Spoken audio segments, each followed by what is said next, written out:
We have Manish Singh of Crossbridge Capital who's joining us on the show. Manish, thanks for taking the time out and speaking to us here on Bloomberg Quint. Let me just begin by talking about what's happening between India and the US given the kind of tariffs which have been raised. Now, it may not be as important globally, but as far as India and the trade is concerned, well, perhaps some repercussions. How are you viewing this rise in tariffs, and also whether or not this is a precursor to the US pushing for some sort of pact with India? Hi, good morning. Yes, it is important, though I would not say it is very significant if you look at the overall market and if you want to take the cue from that. It was natural for India to follow up on threats that it has made before in terms of putting tariff when the MFN status was taken away. So it is more a continuation. But I would think that there's going to be a dialogue between the two sides to resolve this. India and US cannot get into a tariff war, and especially India, given the importance of the US economy to India, vis-a-vis if you look at what China and US is, it's a completely two different kettle of fish. So India will have to make some compromises, but of course, not to the extent that India should hurt its own economy and just let US put tariff on Indian exports. I would envisage that it is going to be more dialogue driven from both sides. And as for the markets are concerned, market will take its cue from what's happening between US and China. I think that is a far more significant issue to look at than the spat between India and US.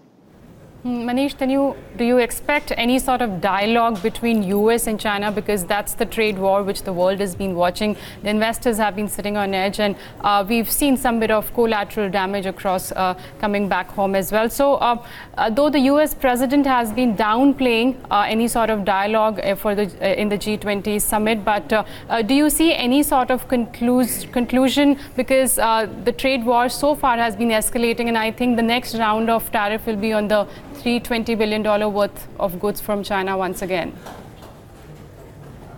Yeah, I think you are entirely right in saying that, because they're going to start a consultation process on the $325 billion of further exports that comes from China into the US, and that consultation process starts today for a week. Few things have been happening. So if you look at, there was a speech to be made by Vice President Pence on the anniversary of Tiananmen Square, which was the 4th of June. But that never happened. That got postponed, and likely so because the US was not looking to provoke China. So that speech has been postponed. The content of that speech is being discussed, whether that should be changed or whether that speech be made or not. I think that is being discussed. So that says that US is being very cautious as well, and not to enter into a fight which doesn't help US or doesn't help this whole dialogue. Then second thing, if you see what President Trump has also been saying, is that as you rightly mentioned, that he's downplaying what G20 can bring to the table. Or I don't see a deal happening. I have said this before as well. I don't see a deal happening, not this time, and maybe it will take a few weeks or months even, because this is not about trade. This is about who is going to be the main military industrial complex and world trade leader going forward in the coming decade. So it is not something that the two sides can just negotiate over a piece of paper and decide who's going to win. So even if there is a formal deal signed, you would still expect that both sides are going to compete.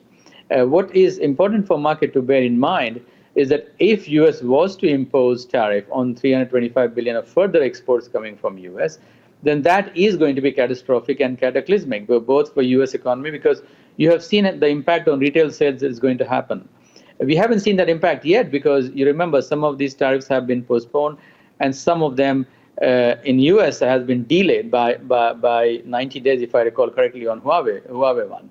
So we are not seeing the full impact. But if the tariff is implemented on whole 500 billion, then that is going to have a very severe impact on retail sales, and then you will see Fed getting into action. So asset prices, yes, Fed can ameliorate that by cutting rates, but that's not going to make the GDP growth higher. So that will have a big consequence. So what we have to watch out for is that if US goes ahead and does make very hawkish call on tariff or does implement tariff on 325 billion, because that will definitely be very bad for the market and very bad for growth. I do not see that happening given the kind of maneuvers and sign that US is giving, and they do understand that this is not a fight they can win easily, and they need to work with China. And that gives me comfort that we are not going to go down that path. But I don't see a deal happening anytime soon. Okay, so Manish, if you consider all these factors and also the interest rate trajectory in terms of your expectations from the Fed, how would you allocate resources and perhaps funds in the US markets now? Sure. So if you look at, globally, in terms of asset allocation, when we look at it, I mean, US to me still looks to be a better market to be in, simply because of the growth projections. If you see in Eurozone or Europe as a whole, you do not have much growth. The reliance of Eurozone on exports, which is almost 40% of the GDP, that doesn't make very happy reading. Compare that to US, where only 10% of the GDP relies on export, or in China, where 15 to 18% rely. They're not as dependent on export. Now, I do not see that, the global trade is just going to accelerate, because there's a lot of discussions going on who wants to trade with whom and to what extent. So that doesn't help Europe. So it makes me US overweight, despite what I'm saying now, because I think US is still a free market where Fed has control on what they are doing, and that is not the same case in Europe. Now, emerging market, if you look at that, relies or depends a lot on what Fed is doing, and also what happens to dollar. And in case of India, what happens to oil. So I think these are the factors you bear in mind. So for me, US overweight is still the position to be. And within US, in terms of sectors, I have reduced my allocation to technology. I think tech sector will come under pressure. But if you look at other sectors in terms of healthcare, financial, and others, those sectors are still going to be fine. I'm not a major defensive player, so I'm not going to talk in terms of utility sector, because some people may want to put that if they are getting worried about growth. My view is that US, though even though Trump sounds confrontational, I think he's realist at the end of the day. His poll numbers are not looking very good from what we have seen on the weekend. The Fox News poll says that Biden is running 10 points ahead of him. He wants the economy to do well. He wants the Dow to be higher. Only then he has a chance of getting reelected, and he wants to get reelected. So my view is that he is playing this whole thing of tariff, raising the stakes to negotiate better with China. But in my mind, he's not going to follow up to the same extent and destroy GDP growth or the market. So I feel very sanguine about it. But you have to deal with the volatility. Every time he says something, market is going to react and market is going to fall.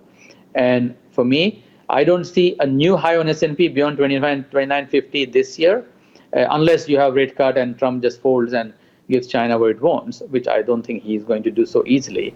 So I would see market straddling between 2800 and 2950 on S&P. Manish, just last question. What's the outlook on India then within the emerging market basket? Is the allocation changing towards India?